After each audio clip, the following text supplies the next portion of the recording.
Hi everyone, this is Jamie Payton. Welcome to my channel. And today I am eager to jump back into the story.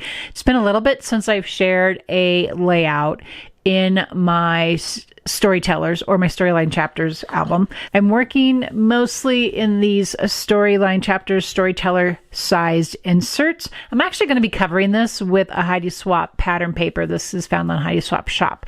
I just love that. It's working for me. In the meantime, before I cover that, I'm just going to go ahead and jump into some story here.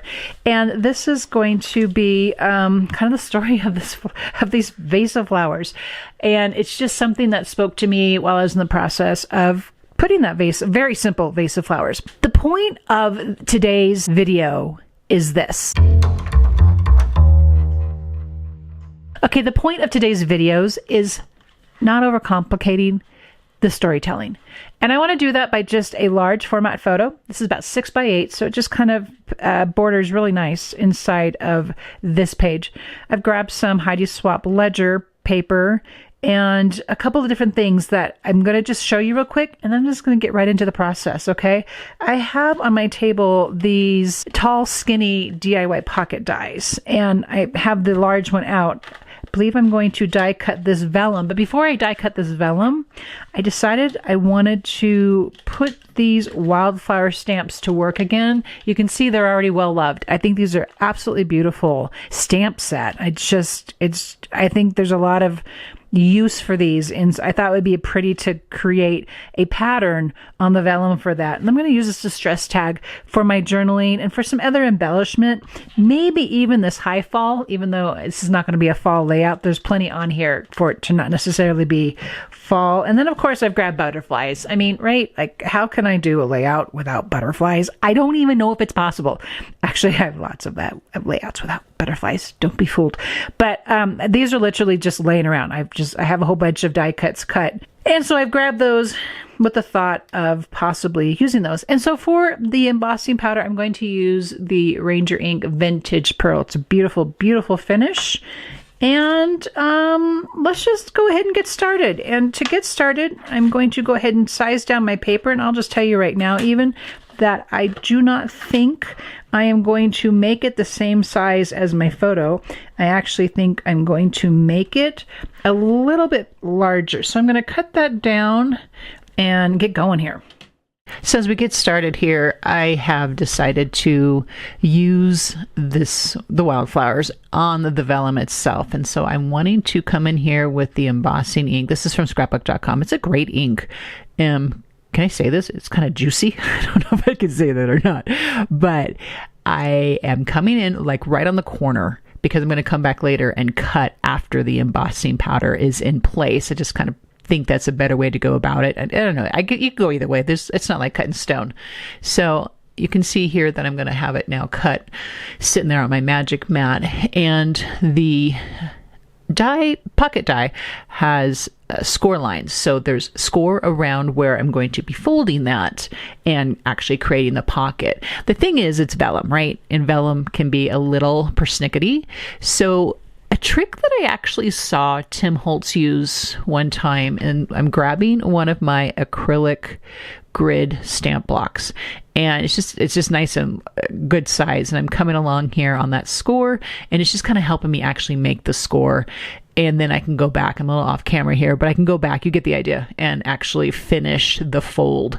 And I'll be doing that on all sides, and it still kind of turned out, and it's just because it's vellum, it still kind of turned out that the fold was still a little wonky, and maybe I just didn't take enough time to make it a bit more, I don't know, not wonky.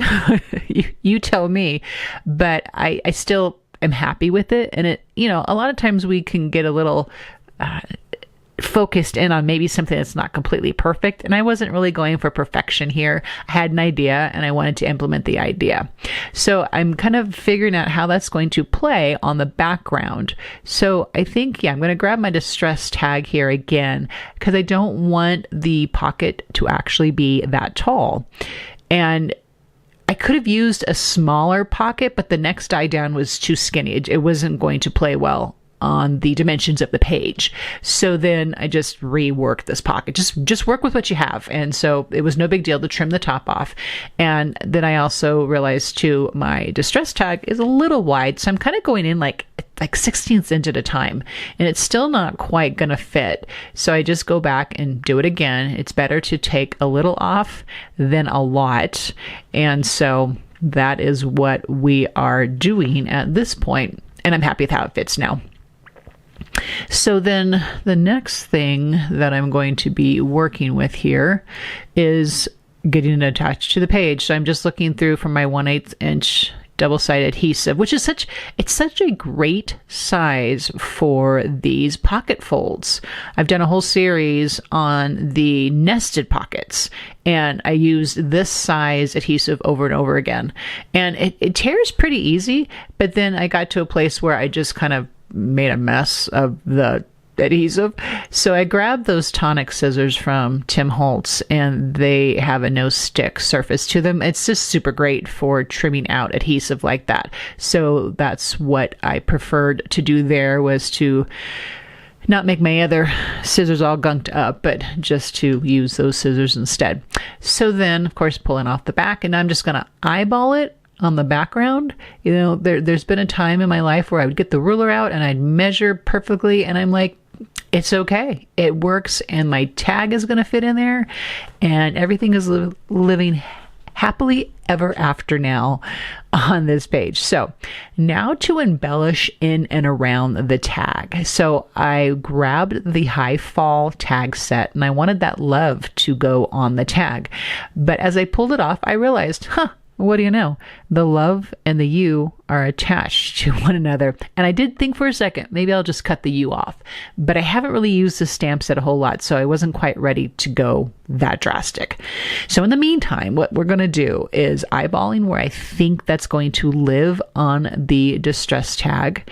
And then I'm going to ink it up with the embossing ink.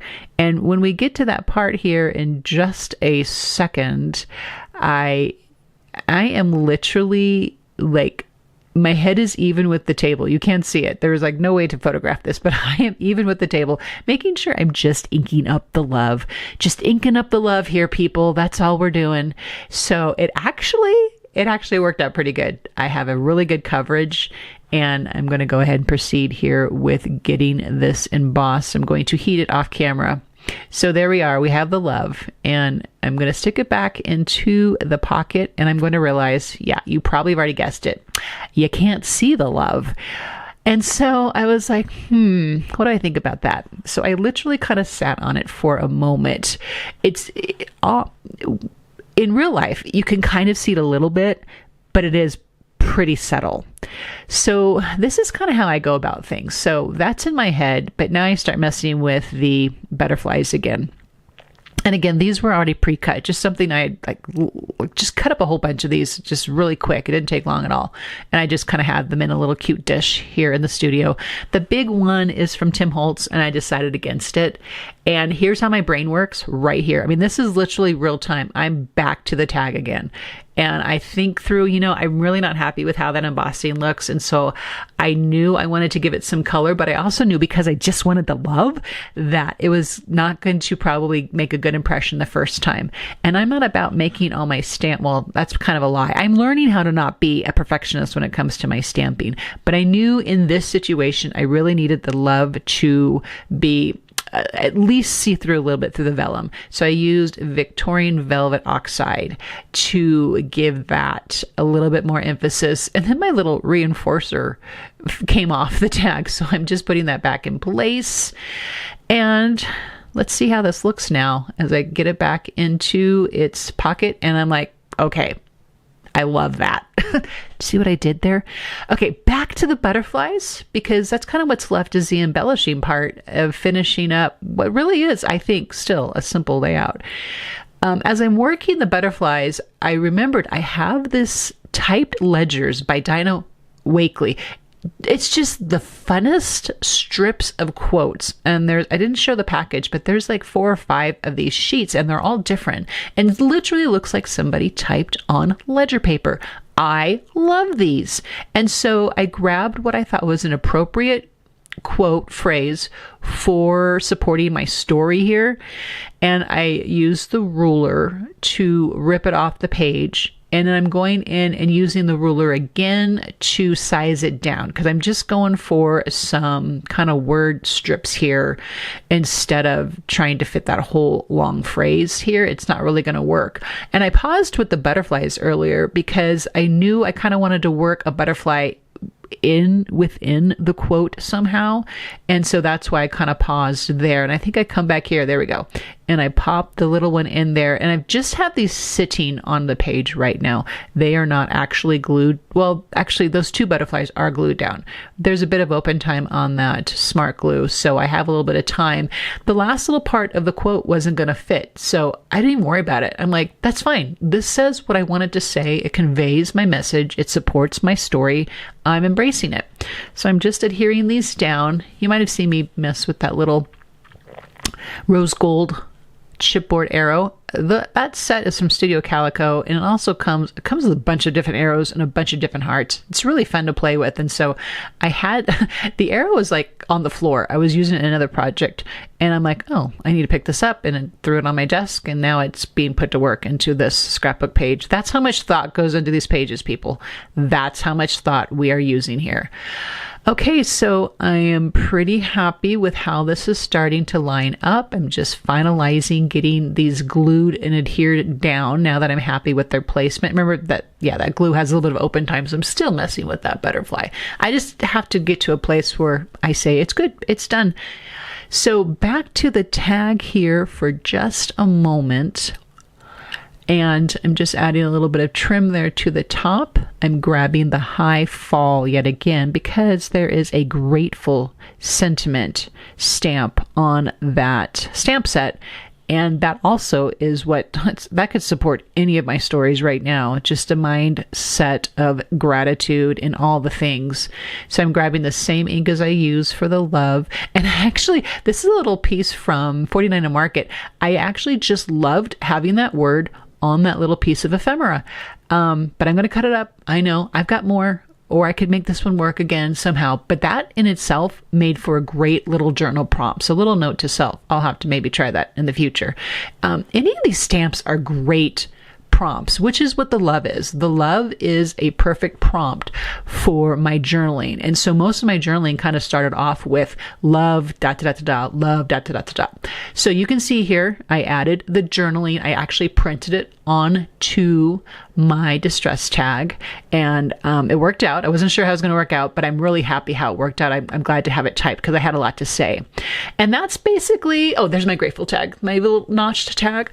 And that's basically, I think, a fairly simple layout. Thank you so much for watching. If you have any questions, please let me know. Links are below. If you like this video, I'd love a thumbs up, and I'll see you in the next video.